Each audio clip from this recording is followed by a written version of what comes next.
श्री असदुद्दीन ओवैसी जी। मोहतरम चेयरमैन साहब, आपका बेहद शुक्रिया। मैं इस मोशन की मुखालिफत में खड़ा हुआ हूं। सर, मैं शुरुआत में हबीब जालिब का एक शेर पढ़ना चाहता हूं। आप उर्दू जानते हैं और लॉ मिनिस्टर भी उर्दू जानते हैं। हबीब जालिब ने कहा था कि हुक्मरान हो गए कमीने लोग, खाक में मिल गए नगीने लोग, हर मुहिबे वतन जलील हुआ, रात का फासला तवील हुआ, आमिरों के गीत जो गाते रहे वही नामो दाद पाते रहे, रहजनों ने रहजनी की थी, रहजनों ने रहजनी की थी, रहबरों ने भी क्या कमी की थी। सर, मैं अभी सुन रहा था हमारे शिंदे ग्रुप के शिवसेना के पार्टी लीडर अपनी तकरीर कह रहे थे। कहा कि 6 दिसंबर में जब बाबरी मस्जिद को शहीद किया जा रहा था तो उस वक्त के वजीर आजम नरसिम्हा राव पूजा कर रहे थे। आप ही ने कहा और कहा कि वो डिस्टर्ब नहीं करना। तो ये बड़ा अजीब मौका है कि बीजेपी की ताईदी पार्टी ये कह रही है कि नरसिम्हा राव ने कहा कि मुझे डिस्टर्ब मत करो, मैं पूजा कर रहा हूं, और जिसने रथ यात्रा निकाला, इन दोनों को मोदी सरकार ने इस मुल्क का सबसे बड़ा सिविलियन अवार्ड दे दिया, सबसे बड़ा सिविलियन अवार्ड दे दिया। तो ये बताता है कि इंसाफ जिंदा है या जुल्म को बरकरार रखा जा रहा है। तीसरी बात यह है कि सर, इस ऐवान में सियासी पार्टियां आएंगी चले जाएंगी, आप आए मैं आया हम भी चले जाएंगे, मैं जमीन की गिजा बन जाऊंगा, यह ऐवान तो बाकी रहेगा। मगर सर, मैं ताजुब कर रहा हूं कि लोकसभा मुख्तलिफ आवाजों में कैसे बोल सकता है। लोकसभा तो एक ही आवाज में बोलना चाहिए, और लोकसभा भी भारत के संविधान आइन के बेसिक स्ट्रक्चर का ताबे है। और सर, ये इसलिए कह रहा हूं कि 16 दिसंबर को ये ले कर देता हूं, 16 दिसंबर 1992 को इसी लोकसभा ने एक रेजोल्यूशन पास किया था। आप इजाजत दीजिए तो मैं पढ़ता हूं सर। दिस हाउस, अच्छा, ये गुलाम नबी उस वक्त के मिनिस्टर थे, आज नहीं है, उनका नाम नहीं लेना चाह रहा था। This house strongly and unequivocally condemns the desecration and demolition of the Babri Masjid at Ayodhya by and at the instigation of forces represented among others by VHP, RSS and the Bajrang Dal, which has caused communal violence in the country. Such act of vandalism was carried out not only in violation of order of Supreme Court, but amounted to an attack on the secular foundations of our country. This house expresses anguish at the happenings and wishes to reiterate its resolve that it will ceaselessly endeavor to uphold the secular and democratic traditions of our country and for the maintenance of rule of law. और एक paragraph है, नहीं पढ़ूंगा। मैं ताजुब कर रहा हूं कि जब इस ऐवान ने एक रेजोल्यूशन पास किया तो हुकूमत आएगी जाएगी, और हुकूमत ये मोदी हुकूमत जश्न मना रही है जो 6 दिसंबर को हुआ। तो ये एक बात है सर। चौथी बात यह है कि सर, नहीं, 6 दिसंबर के ऊपर कोई जश्न नहीं है। राम मंदिर के निर्माण की जो प्रतिष्ठा हुई है उसको संबोधन कर रहे हैं, और वो सर्वोच्च न्यायालय के द्वारा तथ्यों के आधार पर दिए गए निर्णय के कारण से हुआ है। सर्वोच्च न्यायालय का निर्णय है, तो तथ्यों के आधार पर निर्णय है। वो विषय आपने बोल दिया, ठीक है, ओके। परंतु जो मंदिर का निर्माण है वो नियमानुसार सर्वोच्च न्यायालय के निर्णय से तथ्यों को देख करके। एक सेकंड, आप इस्लाम के बहुत जानकार हैं, विद्वान हैं वैसे भी अब कानून के। यदि किसी अन्य धर्म के स्थान पर मस्जिद बनाई जाए तो शायद उसको मान्य नहीं किया जाता। अभी ASI ने, सुप्रीम कोर्ट ने स्वीकार किया है कि वहां पर राम मंदिर था। तो इस विषय केवल यह है कि वहां पर राम मंदिर ठीक बना कि नहीं बना, वो विषय हो गया। तो कृपया इस पर यदि आप कुछ बोले तो बोले प्लीज। सर, मैं आपको गलत साबित कर दूंगा सर भी। और मैंने रुक तो जाइए बड़ी इज्जत के साथ सर, मैं आपकी बड़ी इज्जत करता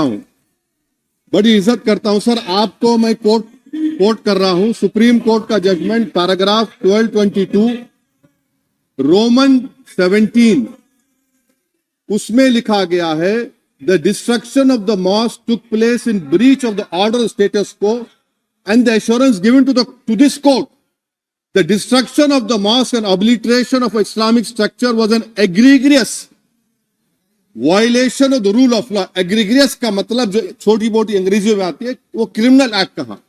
और सर आपने कहा था कि वहां पर मंदिर को तोड़कर बनाया गया। सर मैं आपके सामने ये तमाम चीजें लेकर दूंगा, सुप्रीम कोर्ट के जजमेंट के पैराग्राफ्स हैं जिसमें सुप्रीम कोर्ट ने एएसआई की रिपोर्ट को नकारा। उन्होंने कहा कि मंदिर को तोड़कर मस्जिद नहीं बनाई गई थी। सुप्रीम कोर्ट ने कहा, ये सुप्रीम कोर्ट ने कहा। अब और मैं रख दूंगा, आप पढ़ लीजिए, आप पढ़ लीजिए। अच्छा सर मैं अपनी तकरीर पर आ जाता हूं, मैं अपनी तकरीर पर आ जाता हूं सर। तो मैं अपनी बात कर देता हूं सर। तो मैं ये पूछना चाह रहा हूं कि क्या मोदी सरकार एक समुदाय, एक मजहब की सरकार है या पूरे देश के मजाहिब को मानने वालों की सरकार है, जिसको नहीं मानते उनकी सरकार है? हमको बता दीजिए। क्या मोदी सरकार सिर्फ एक फिक्र और नजरिया हिंदुत्व की सरकार है? क्या इस देश का, इस गवर्नमेंट ऑफ इंडिया का कोई मजहब है? इस वतन अजीज सबके मजहब को मानता है। सर मेरा मानना है कि इस देश का कोई मजहब नहीं है। क्या ये सरकार 22 जनवरी का पैगाम देकर यह बताना चाहती है कि एक मजहब को दूसरे मजहब के मानने वालों पर गलबा और कामयाबी मिली? क्या आइन इसकी इजाजत देता है? क्या ये पैगाम आप जब ऐवान से दे रहे हैं तो 17 करोड़ मुसलमानों को आप क्या पैगाम दे रहे हैं, ये मैं आप पर छोड़ता हूं। सर 49 में धोखा हुआ, 86 में धोखा हुआ, 92 में धोखा हुआ, 2019 और 22 में भी इस ऐवान के जरिए हमको धोखा दिया जा रहा है। और अफसोस के साथ कहना पड़ता है सर कि मुस्लिम अक़लियत को हमेशा यह कहा गया कि तुमको भारत के शहरी बरकरार रहने के लिए एक बहुत बड़ी कीमत तुमको चुकानी पड़ेगी, और हम पर इल्जाम लगा दिया गया। सर क्या मैं बाबर का स्पोक्स पर्सन हूं? क्या मैं जिना का स्पोक्स पर्सन हूं? क्या मैं औरंगजेब का स्पोक्स पर्सन हूं? बताइए सर, आखिर मैं कहां तक आप मुझे लेकर जाएंगे? दूसरी बात यह है सर, दूसरी बात यह है कि फिर 6 दिसंबर के बाद देश में फसाद हुआ, नौजवानों को टाडा में डाला गया जो बूढ़े होकर निकले। यकीनन आपकी सरकार नहीं थी, आपकी सरकार नहीं थी। अच्छा बल्कि मैं तो मर्यादा पुरुषोत्तम राम की इज्जत करता हूं, मगर मैं नाथूराम गोडसे से नफरत करता हूं। मेरी नस्लें नफरत करती रहेंगी क्योंकि नाथूराम गोडसे ने उस शख्स को गोली मारी जिसके जबान से आखिरी लफ्ज निकले हे राम।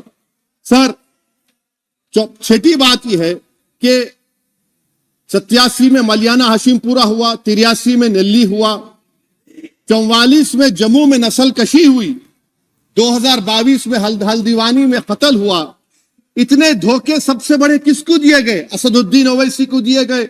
मगर फिर भी मुझसे ही कहा जाता है कि वफादारी को तुम साबित करो अपनी ओवैसी।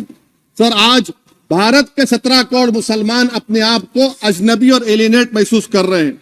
मैं बहुत बड़ी नाइंसाफी होती है, सर ये कोई तारीखी नाइंसाफी को इंसाफ नहीं किया जा रहा है। स्पीकर सर अंग्रेजी में स्पीकर सर केवल एक प्रश्न का जवाब ओवैसी साहब दे दें कि बाबर को वो आक्रमणकारी मानते हैं या नहीं मानते? पुष्पमित्रा संघा को आप क्या मानते हैं? बताओ, पुष्पमित्रा संघा को आप क्या मानते हैं? जम्मू के वो, कश्मीर के वो राजा को क्या मानते हैं जिसके पास एक फौज थी मंदिरों को तोड़ने के लिए? आप क्या मानते हैं? यही तो मैं कह रहा हूं कि निशिकांत दुबे 47 में आजादी मिली, असदुद्दीन ओवैसी से बाबर की बात पूछ रहे हैं।